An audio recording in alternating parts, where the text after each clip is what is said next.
मैं दो चर वाले रेखिक समीकरणों की ग्राफीय स्थिति की यहां पे चर्चा कर रहा हूं, जिसकी चर्चा कल भी की थी। आज मैं इसको पुनः कर रहा हूं, आप वापस ध्यान से देखें। ग्राफीय स्थिति में पहली स्थिति थी दोनों रेखाएं प्रतिच्छेदी, ठीक है।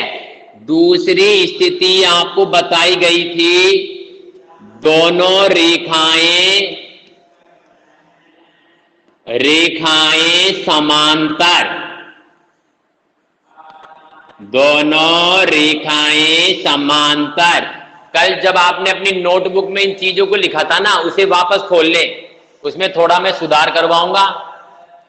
तीसरी जो बात थी वो थी, तीसरी प्रकृति ग्राफीय स्थिति वो थी दोनों रेखाएं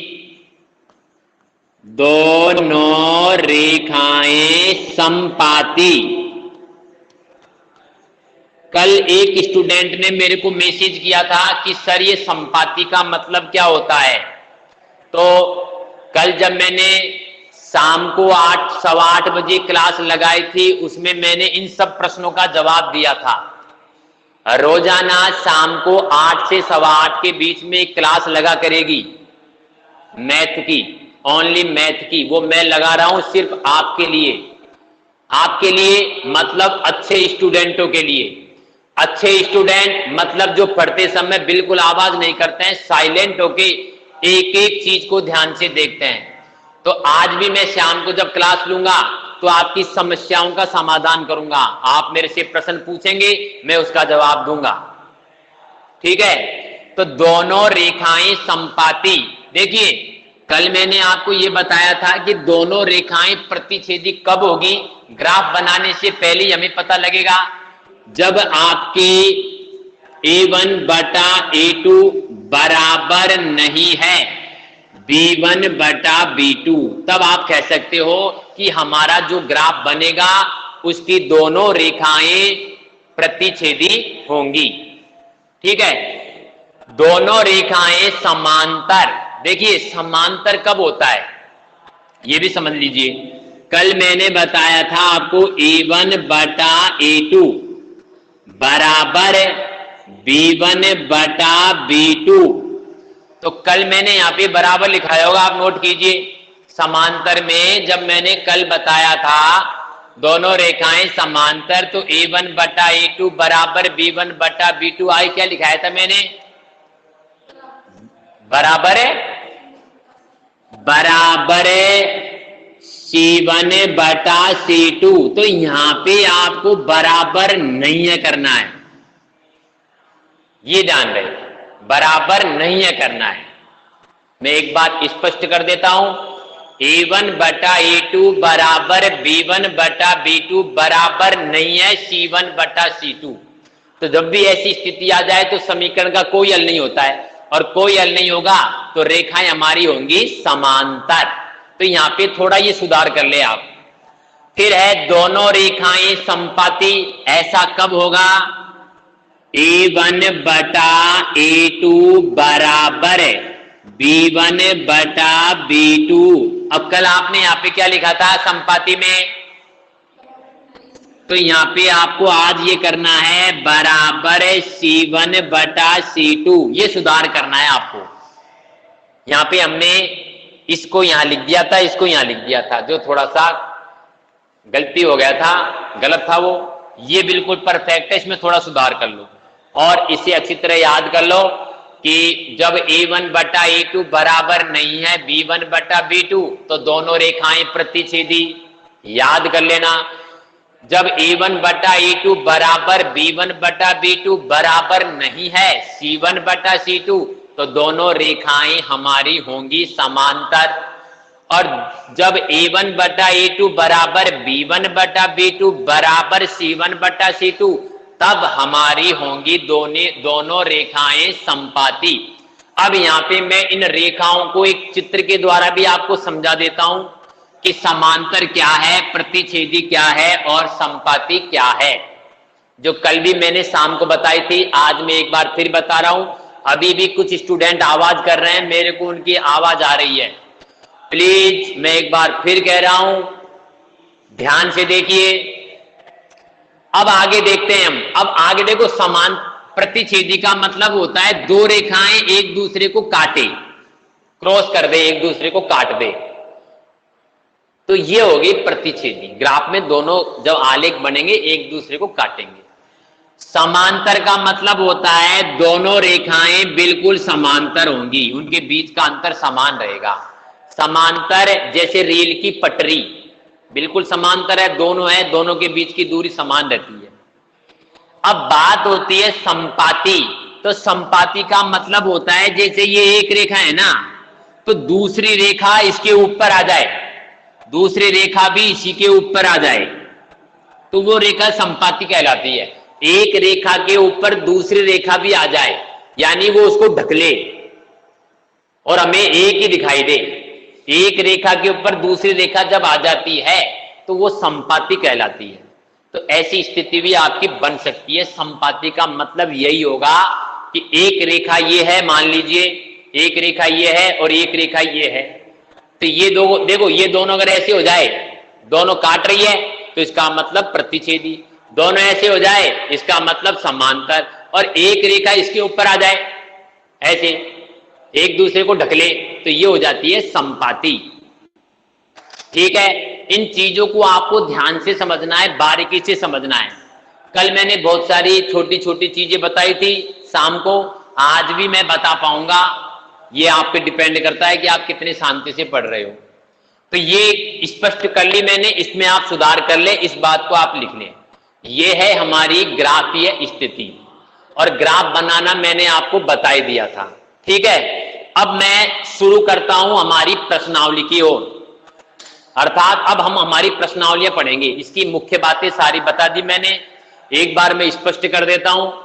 दो चर वाले रेखिक समीकरण में मैंने आपको क्या क्या बताया और परीक्षा में क्या क्या आ सकता है। नंबर एक, दो चर वाले रेखिक समीकरण का मानक रूप मैंने आपको बताया। दो चर वाले रेखिक समीकरण का मानक रूप, तो मैं इसको एक बार मिटा देता हूं और आपको मैं ये बता देता हूं कि मैंने अब तक आपको क्या क्या बताया। अच्छी तरह ध्यान से देखिए, 6 नंबर का एक ही प्रश्न आपके बोर्ड में इसका पूछा जाएगा। 6 नंबर का एक क्वेश्चन आएगा ग्राफ का जो आपसे पूछा जाएगा। ठीक है, तो देखिए मैंने आपको सबसे पहले बताया था दो चर वाले रेखिक समीकरण का मानक रूप, ये मैंने आपको बता दिया है। ठीक है, मानक रूप में क्या क्या था स्पष्ट कर देता हूं। युगपत रूप में आएंगे ये समीकरण, मैंने ये भी बताया था आपको। युगपत यानी एक साथ दो समीकरण आएंगे, तो मानक रूप में आप लिख दोगे ax plus by plus c बराबर 0, 1 1 1, a1 b1 c1। इसी प्रकार a2x plus b2y plus c2 बराबर 0, ये हो गया मानक रूप। ये मैंने आपको बताया पहली बात। दूसरी बात मैंने आपको बताई थी इसकी प्रकृति। दूसरी बात मैंने आपको इसकी बताई थी प्रकृति। तो प्रकृति भी 3 प्रकार की थी। पहली प्रकृति थी a1 बटा a2 बराबर नहीं है b1 बटा b2, तब क्या हुआ था? अद्वितीय हल। अद्वितीय हल यानी संगत हल, यानी संगत हल। अद्वितीय हल यानी संगत हल। दूसरी प्रकृति मैंने बताई थी आपको, a1 बटा a2 बराबर b1 बटा b2 बराबर नहीं है c1 बटा c2। इसका मतलब कोई हल नहीं, कोई हल नहीं। और जब कोई हल नहीं है तो उसे हम कहेंगे असंगत हल। ये सब चीजें आपको क्लियर हो जानी चाहिए, क्योंकि एग्जाम में इनमें से कोई सी भी एक छोटी सी बात भी आपसे पूछी जा सकती है।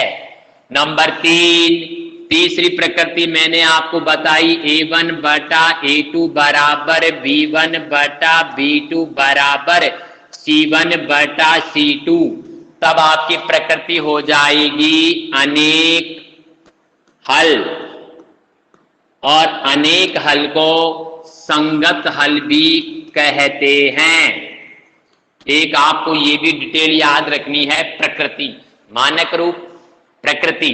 फिर मैंने आपको बताया था इसे हल करने की विधियां। तो हल करने की विधियां, हल करने की विधियां,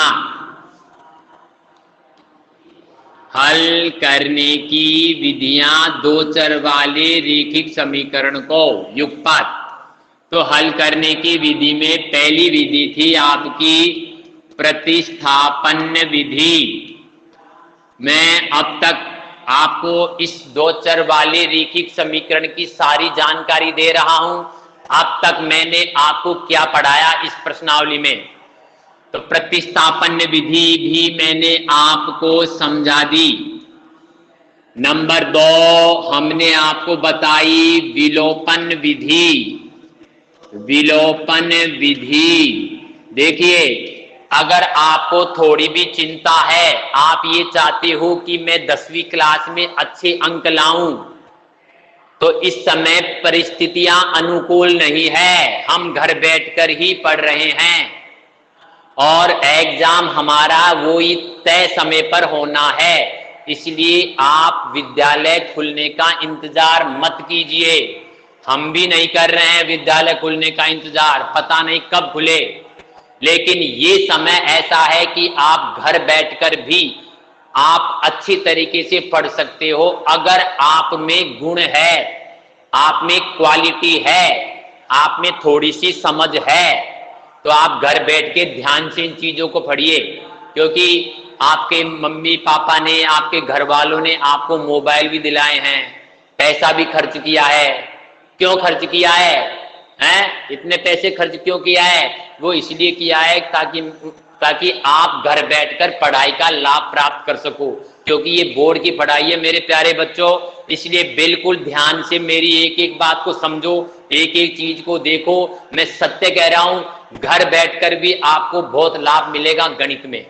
गणित में आपको बहुत लाभ मिलेगा अगर मेरी बात आप ध्यान से देखोगे। और एक बार नहीं, मैं आपको रोजाना 2 बार क्लास पढ़ाऊंगा, एक शाम को ही पढ़ाया करूंगा, लेकिन उन्हीं स्टूडेंटों को पढ़ाऊंगा जो अच्छे हैं, अच्छी तरह से पढ़ेंगे।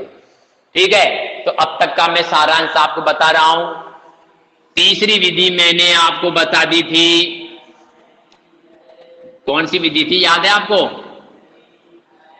प्रतिस्थापन हो गई, विलोपन हो गई, तीसरी थी हमारी वज्र गुणन विधि। इसकी भी मैंने आपको चर्चा कर ली थी, इसका एक सूत्र भी बताया था, वज्र गुणन विधि। और चौथी विधि हमारी है आलेख यानी ग्राफ विधि। आलेख विधि जिसकी हमने चर्चा कल की थी। अब तक मैंने आपको क्या पढ़ाया उसका सारांश, मुख्य बातें सारी एक साथ में लिख रहा हूं। ठीक है, अब इसके बाद में मैंने आपको बताया था ग्राफीय स्थिति। भाई जब हमारा ग्राफ बनेगा ना, तो ग्राफ की स्थिति कितने प्रकार की, तो ये ग्राफ की स्थिति ये यहां पे लिख देता हूं मैं, ग्राफीय स्थिति क्या थी। ठीक है, फिर मैंने आपको बताया था ग्राफीय स्थिति। ग्राफीय स्थिति, ये सारी डिटेल अब तक जो मैंने आपको बताई उसके बारे में है। और ग्राफीय स्थिति 3 प्रकार की। पहला आपका ग्राफ बनेगा दोनों रेखाएं प्रतिच्छेदी, दोनों रेखाएं प्रतिच्छेदी, अभी बताया था ना थोड़ी देर पहले। ठीक है, और दूसरा आपका ग्राफ बन सकता है दोनों रेखाएं समांतर, दोनों रेखाएं समांतर,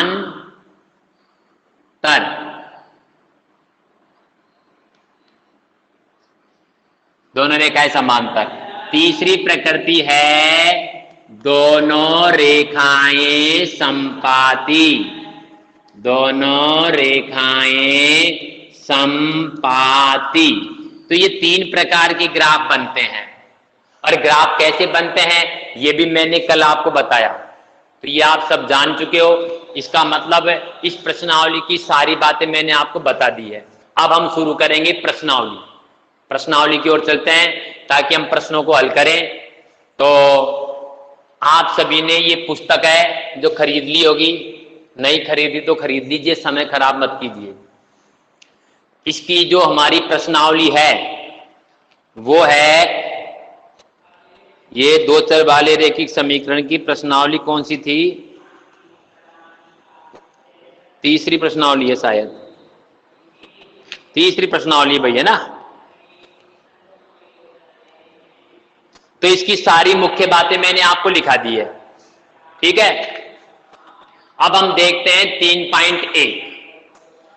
3.1 आपके पास बुक होगी, बड़ी महत्वपूर्ण है।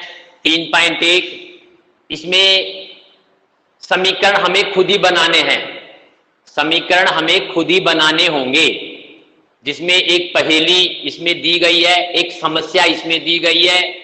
उस समस्या को हम पढ़ के प्रश्नानुसार एक कथन तैयार करेंगे और एक दो चर वाला रैखिक समीकरण हम बनाएंगे। तो इसमें देखिए 3.1 का पहला प्रश्न मैं पढ़ रहा हूं, आप किताब पे गौर करना। आफताब अपनी पुत्री से कहता है, 7 वर्ष पूर्व मैं तुमसे 7 गुनी आयु का था, 3 वर्ष बाद मैं तुमसे केवल 3 गुनी आयु का रह जाऊंगा। क्या यह मनोरंजक है? प्रश्न पूछ रहा है हमसे, क्या ये मनोरंजक है?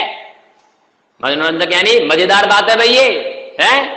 और इस स्थिति को बीज गणितीय एवं ग्राफीय रूप में व्यक्त कीजिए। बीज गणितीय एवं ग्राफीय रूप का मतलब होता है, यहां पे हम इसका समीकरण बनाकर लिखेंगे कि इसमें कैसा समीकरण तैयार होता है। तो आइए हम कोशिश करते हैं। तो मैं इसको मिटा देता हूं एक बार, और अब आपको ध्यान से समझना है एक एक चीजों को। अगर आप घर पर लेट कर पढ़ रहे हो तो भाई लेट कर मत पढ़ो, सीधे बैठ जाओ जैसे क्लास में बैठते हो, क्योंकि इस समय आप इस प्रकार पढ़ रहे हो कि आप पे कंट्रोल अब हमारा नहीं है। क्योंकि हम अगर आप कक्षा में होते तो हम आपको डांट देते, सीधा बैठ, किताब खोल ले, काम कर ले, है ना।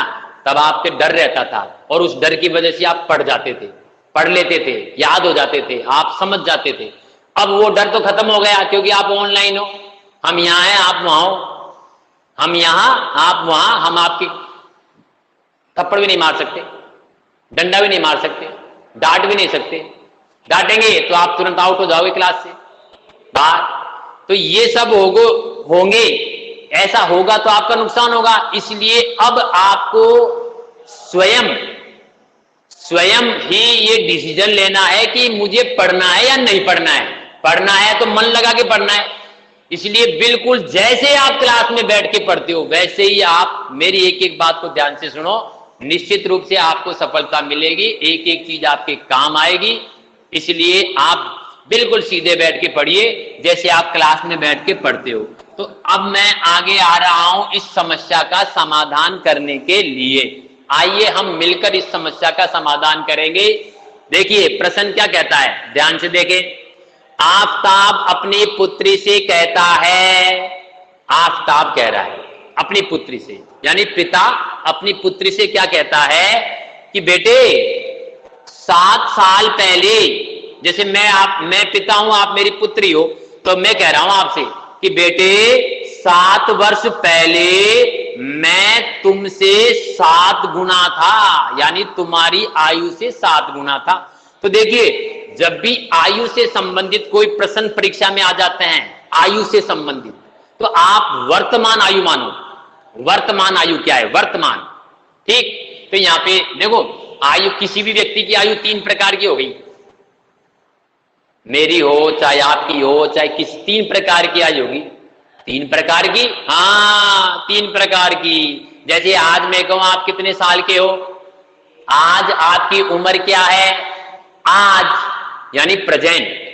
प्रेजेंट मैं आपसे पूछूं 2 साल पहले आपकी उम्र क्या थी, 2 साल पहले यानी पास्ट। मैं आपसे पूछूं 5 साल बाद आपकी उम्र क्या हो जाएगी, यानी फ्यूचर।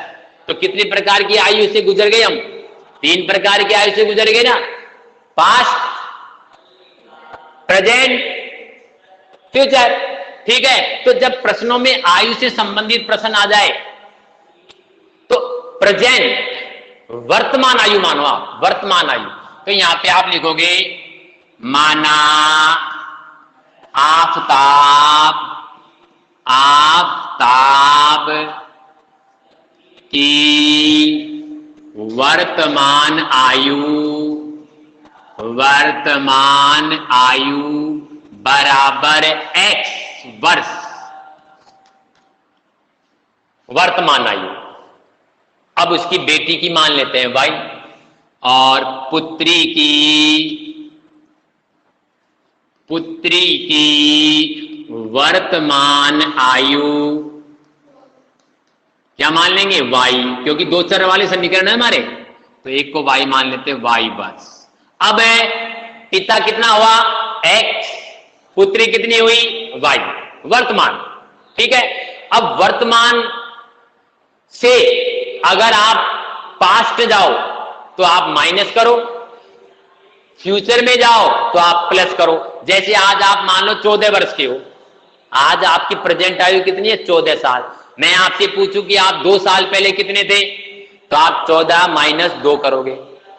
मैं आपसे कहूं कि आप 3 साल बाद कितने होंगे, तो आप 14 प्लस 3 करोगे। तो जब भी पास्ट में जाना हो तो माइनस, और फ्यूचर में जाना हो तो प्लस आप कर देना। अब बात कर रहे हैं इसकी पहेली की। देखो अब प्रश्न पे आओ, प्रश्न पढ़ेंगे और हमें यह पता करना पड़ेगा कि ये प्रश्न हमें पास्ट में ले जा रहा है या फ्यूचर में ले जा रहा है। प्रश्न पढ़ के देखेंगे, प्रश्न में लिखा हुआ आएगा। ये प्रश्न में लिखा हुआ है आफताब कहता है पुत्री से, क्या कहता है, 7 वर्ष पूर्व, पूर्व, पूर्व। बताओ आगे गए पीछे गए, पूर्व यानी पास्ट में गए। तो इसका मतलब हमें यहां माइनस का प्रयोग करना पड़ेगा। और कितना माइनस करना पड़ेगा, जितने साल पीछे जा रहा है, कितने साल पीछे जा रहा है, 7 साल। तो 7 साल पहले आफताब की आयु नोट करो कितनी होनी चाहिए। तो यहां पे आप लिखोगे 7 वर्ष पूर्व आफताब की आयु, आफताब की आयु। अरे वाह भाई वाह, कितना अच्छा प्रश्न है ना, समझना है बस हमें। अच्छा 7 वर्ष पूर्व आफताब गया तो 7 वर्ष पूर्व उसकी पुत्री को भी ले जाओ। तो यहां पे आप लिख दोगे 7 वर्ष पूर्व पुत्री की आयु बराबर, अब देखो भाई वर्तमान कितना है x, तो माइनस कर दो ना, x माइनस 7, x माइनस 7 वर्ष, और इसको कर दोगे आप y माइनस 7 वर्ष। बिल्कुल सिंपल है। माइनस क्यों किया है मैंने आपको समझा दिया। अगर पास्ट में जाना है माइनस, फ्यूचर में जाना है प्लस। ओके, आगे हम देखते हैं। अब आगे क्या कहता है प्रश्न, ये तो देखते हैं। अब भाई 7 साल पहले पहुंच गई पिता पुत्री दोनों।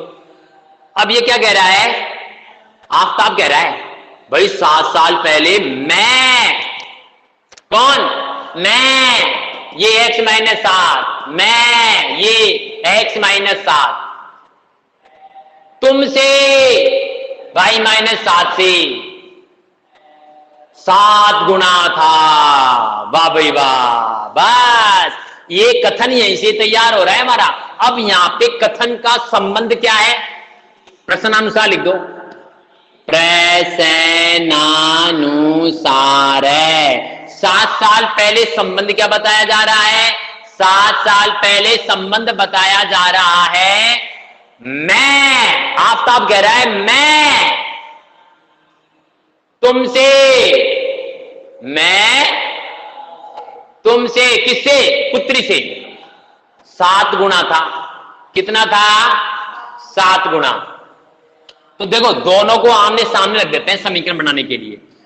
x माइनस 7 ये तो है आफताब, आफताब की आयु, और y माइनस 7 ये कौन है, ये पुत्री। समझो इस चीज को, प्रश्नानुसार आपको कथन बनाना है।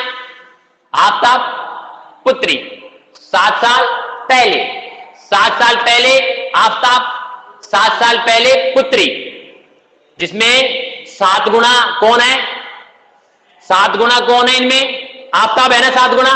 प्रश्न कह रहा है कि मैं तुमसे 7 गुना था। कौन 7 गुना है? ये 7 गुना है। तो बराबर करने के लिए जो 7 गुना नहीं है उसको 7 गुना कर दो। अब ये दोनों पक्ष बराबर हो गए।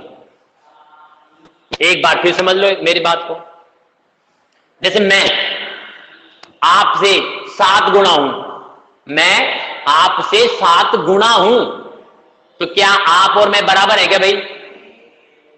सोनम बहन बराबर है, मोनिका बहन बराबर है, अक्षरा बहन बराबर है?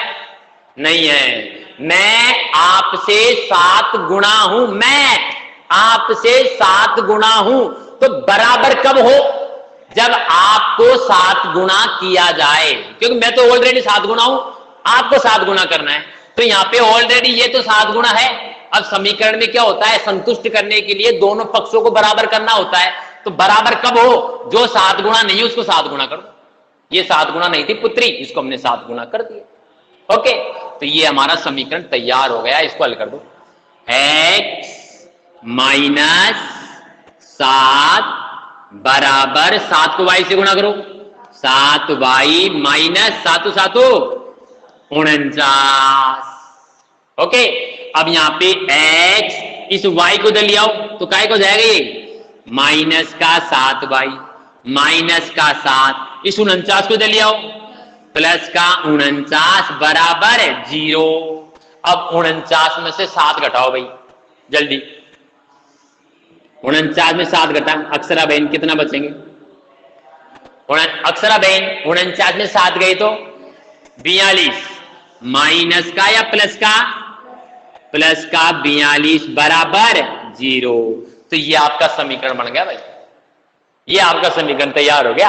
x माइनस 7y प्लस 42, ये हमारा समीकरण बन गया 7 साल पहले का। 7 साल पहले का जो कथन था उससे। ठीक है, अभी तक तो दो बात कह रहा है इसमें, प्रश्न को आगे और पढ़ना है अभी तो पहला समीकरण तैयार हुआ है हमारा। फर्स्ट, पहली शर्त, जो पहली शर्त थी उसके हिसाब से पहला समीकरण हमारा तैयार हो गया। अगर आपको मेरी बात समझ में आ गई होगी तो सेकंड समीकरण आप खुद तैयार कर सकते हो। चलो मैं पुस्तक उठाता हूं और आपको सेकंड शर्त क्या है इस प्रश्न में ये समझा रहा हूं, ध्यान से देखना। सेकंड शर्त में प्रश्न में लिखा है, अब से आफताब कह रहा है, ये कौन कह रहा है? आफताब। किससे कह रहा है? अपनी पुत्री से। क्या कह रहा है? अब से, अब यानी प्रेजेंट, आज प्रेजेंट, अब से 3 वर्ष बाद। अरे भाई बाद, बाद यानी प्लस या माइनस? प्लस। कितना प्लस? जितना वर्ष आगे जा रहा है। कितना वर्ष आगे जा रहा है? 3 वर्ष, तो प्लस 3 करेंगे। तो 3 वर्ष बाद की आयु ले लो इनकी दोनों की, पिता की और पुत्री की। तो मैं इसको, आपने उतार लिया होगा शायद, तो मैं इसको मिटा देता हूं। रिकॉर्डिंग भी हो रही है, आप रिकॉर्डिंग देखना। अच्छा जी, अब देखो बात हो रही है 3 वर्ष बाद की। कितने वर्ष बाद की? 3 वर्ष बाद की। तो यहां पे आप लिखोगे 3 वर्ष बाद आफताब की आयु, आफताब की आयु 3 वर्ष बाद। अब 3 वर्ष बाद आफताब, 3 वर्ष बाद, और पुत्री को भी 3 वर्ष बाद ले जाते हैं अपन। तो यहां पे लिख दो 3 वर्ष बाद पुत्री की आयु बराबर, अब इसकी वर्तमान आयु क्या थी? x, इसकी क्या थी? y। 3 वर्ष बाद यानी प्लस 3, और ये भी क्या कर देंगे? प्लस 3, और वर्ष लगा देंगे, इकाई लगा दिया करो, वर्ष। ठीक है भाई, प्रश्नानुसार, प्रश्नानुसार। अब संबंध क्या कह रहा है? 3 वर्ष बाद तो चले गए, लेकिन 3 वर्ष बाद इनकी आयु में क्या संबंध है? जरा प्रश्न देख ले।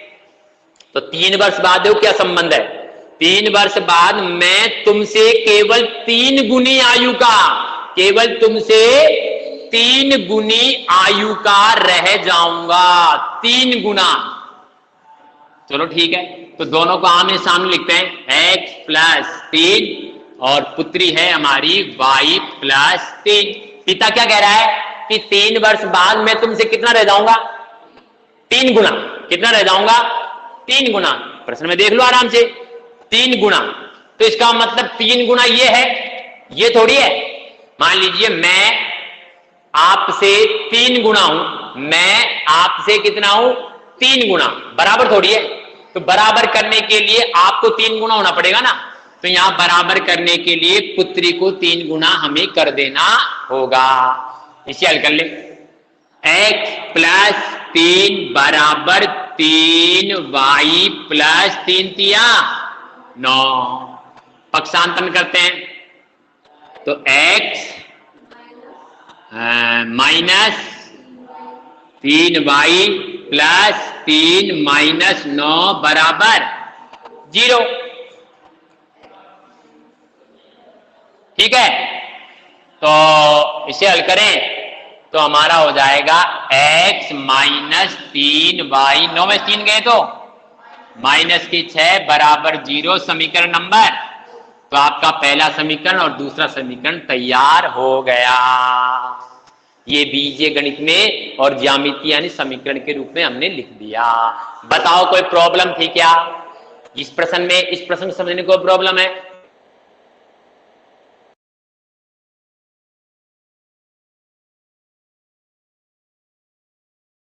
पसीने कब आएंगे? जब आप ध्यान से पढ़ रहे होंगे। और मेरी गारंटी है, मैं ये चाहता हूं कि आपका नुकसान नहीं हो भाई।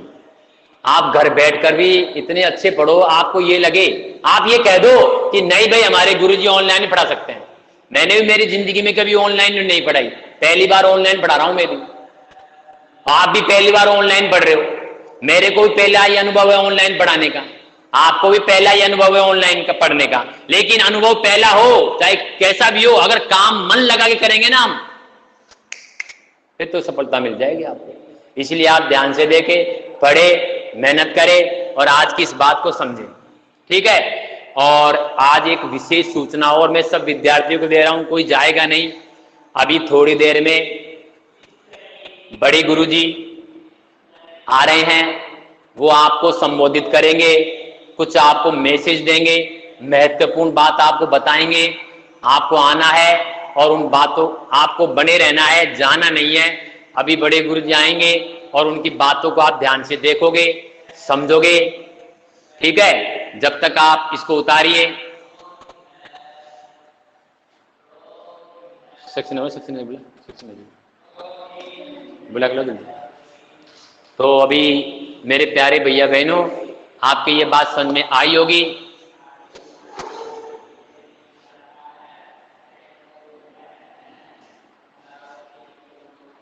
तो आगे आपको मैं एक बार फिर कह रहा हूं, आज शाम को भी मैं भले ही आधे घंटे की चाहे 20 मिनट की मैं क्लास लूं, जरूर लूंगा। और उस क्लास में मैं आपको जो बातें आज की समस्याओं का समाधान में बताऊंगा। और जैसा मैंने बताया था कि आज हमारे बड़े गुरुजी आएंगे और गुरुजी आ गए हैं।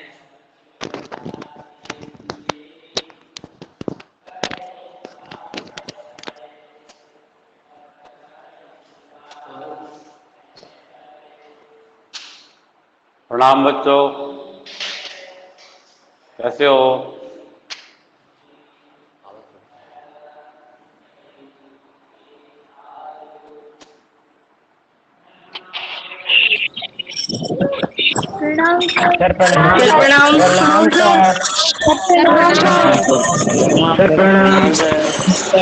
Good morning sir. Good morning sir. मेरी आवाज आ रही है आपके पास? हाँ सर आ रही है। आवाज नहीं आ रही? आ रही है? आ रही है बेटा? हाँ सर। हाँ, कैसे हो आप सभी? सर ठीक है। ठीक हो? स्वस्थ हो? हाँ सर। हम सभी को सबसे पहले तो जो वर्तमान में कोरोना महामारी चल रही है, इसका विशेष ध्यान रखना है और हमें स्वस्थ रहना है। पर इन परिस्थितियों में हमें अपनी पढ़ाई का भी विशेष ध्यान रखना है। हमें हमारी पढ़ाई का नुकसान नहीं हो, इस वजह से वर्तमान परिस्थितियों को देखते हुए हमारी जो कक्षाएं हैं वो ऑनलाइन चल रही हैं। आप सभी मन लगा के पढ़ें, प्रतिदिन क्लास लें, क्लास से अनुपस्थित ना रहें। यदि किसी कारणवश आप लाइव क्लास में नहीं रह पाते हैं तो शाम को आपका जो व्हाट्सएप ग्रुप है उसके ऊपर गुरुजी आपकी क्लास को रिकॉर्ड करके डाल देते हैं, जो दिन में जो क्लास लगी उसको, तो आप उसको शाम के समय में भी आप देख सकते हैं। पर कोशिश हमारी यही रहे कि हम गुरुजी के साथ रहें। गुरुजी जब लाइव पढ़ा रहे हैं तो हम साथ साथ पढ़ें, ताकि किसी भी प्रकार की आपकी कोई समस्या है उसका निराकरण हो सके, आप पूछ सको। साथ में आप जो पढ़ रहे हैं, जो रिवीजन कर रहे हैं, वो साथ के साथ समय समय पे गुरुजी के जो व्हाट्सएप नंबर है उसके ऊपर अपना वर्क डालते रहें। आप जो वर्तमान में पढ़ रहे हो, आप बोर्ड क्लास के स्टूडेंट हो, आपको पता है आपका सिलेबस बड़ा है, एग्जाम अब की बार नहीं लग पाई, पर आने वाले सत्र में हमारी एग्जाम ऐसा नहीं होगा कि नहीं लगेगी। 100% हमारी एग्जाम लगेगी। और यदि अभी हम लापरवाही कर जाएंगे तो हम पीछे रह जाएंगे, काफी लोग हमसे आगे निकल जाएंगे। तो हम किसी भी प्रकार से लापरवाही ना करें, सभी विषयों का नियम बनाएं, एक टाइम टेबल बनाएं और टाइम टेबल के अनुसार आप स्वयं सेल्फ अध्ययन करें। जिस प्रकार से वर्तमान में आपकी गणित और संस्कृत की क्लास लाइव चल रही है, बाकी की और भी क्लासें आपकी धुरीना ऐप के ऊपर चल रही हैं, आप उस पे आपकी वो क्लास लें। थोड़ा वेट कर रहे हैं, सुनने में आ रहा है कि आपका विद्यालय जल्दी खुलने वाला है। आज अभी अभी मैंने मैसेज पढ़ा है कि 15 तारीख से 5 राज्यों में विद्यालय खुल रहे हैं। यदि राजस्थान हमारे राज्य में भी विद्यालय जल्दी नहीं खुलते हैं तो हम बाकी के जो आपको 4 विषय और हैं उनकी व्यवस्था भी इसी प्रकार से हम करेंगे, ताकि आपके गुरुजी रूबरू आपको यहीं से आपको क्लास दे सकें। पर मुझे बड़ा खेद है, बड़ा दुख है कि वर्तमान में मेरे सामने आपकी क्लास की संख्या 56 आ रही है, पर वर्तमान में आपके स्टूडेंट 45 स्टूडेंट ही क्लास ले रहे हैं। पहले तो जुड़ने वाले स्टूडेंटों की संख्या भी कम है और फिर क्लास लेने वाले स्टूडेंटों की भी संख्या कम है। इसका एक कारण मेरे हिसाब से ये भी रहा होगा कि 2 दिन पहले गुरुजी का जो फोन था वो किसी कारणवश खराब हो गया था, इसलिए गुरुजी ने एक नई आईडी बनाई थी, क्लास आईडी नई बनाई थी, और वो नई क्लास आईडी आपके व्हाट्सएप ग्रुप पे सर ने डाल दी थी कि ये क्लास आईडी आप डाल के वापस से मैथ विषय की क्लास में ज्वाइन कर सकते हो। पर काफी स्टूडेंटों को इस बात के बारे में पता नहीं चला, या चला तो उन्होंने डाला ही नहीं, क्लास ज्वाइन ही नहीं किया। तो बेटा आप सभी से अनुरोध है कि आप सभी आपके मिलने वाले जो भी साथी हैं, विद्यार्थी हैं, उनको अवगत करवाएं, और जो वर्तमान में आपकी जो मैथ की आईडी आ रही है, क्लास आईडी जो आ रही है, उसको सभी को वो डलवाएं और निश्चित समय पे आप क्लास में उपस्थित हों। आप सभी फिर एक बार मैं आपसे को बताना चाह रहा हूं कि आप सभी स्वस्थ रहें, घर पे रहें, सेफ रहें, सभी विषयों को नियमित अध्ययन करें।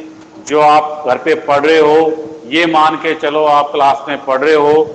जब गुरुजी जब आप कहते थे तब आप काम करते थे, पढ़ते थे, बहुत अच्छी बात थी। और वर्तमान में मैं उसी छात्र को धन्यवाद दूंगा जो बिना कहे, घर पे बिना देखे भी अध्ययन कर रहा है। और ऐसे टॉप स्टूडेंटों को विद्यालय की ओर से इनाम भी दिया जाएगा।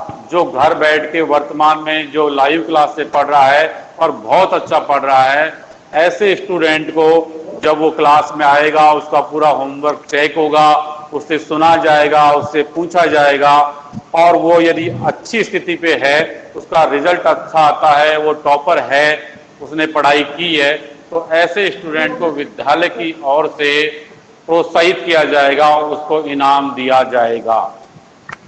तो आपका कैरियर भी है, उसके लिए भी पढ़ना जरूरी है। आपको मॉडल बनना, आपकी क्लास में सर्वश्रेष्ठ बनना, ये भी जरूरी है। तो बेटा उठो, जागो और सोचो। वर्तमान में आप अपने गुरुजी भी आप हो और विद्यार्थी भी आप हो। आप अपने आप को ये मानो कि नहीं, मुझे पढ़ना है, गुरुजी की हर बात को मानना है, और इन विपरीत परिस्थितियों में भी मुझे पढ़ के आगे निकलना है। हमें कोरोना को हराना है। एक ही नारा देना है कि हमें कोरोना को हराना है। ये कोरोना हमको पीछे रखना चाहता है, हमारी पढ़ाई को बाधित करना चाहता है। हम कोरोना से यही कहते हैं कि हम हमारी पढ़ाई को बाधित नहीं होने देंगे। हम इन परिस्थितियों में भी घर बैठ के भी हम अध्ययन कर सकते हैं। हम इससे हार नहीं मानेंगे। धन्यवाद। सभी छात्रों को एक बार पुनः यही कि बेटा घर पे रहो, सेफ रहो और अपनी पढ़ाई को नियमित करो, और आपको नियमित पढ़ते हुए आगे निकलना है। आपका अपना कैरियर बनाना है, माँ बाप का, आपके विद्यालय का नाम रोशन करना है। धन्यवाद।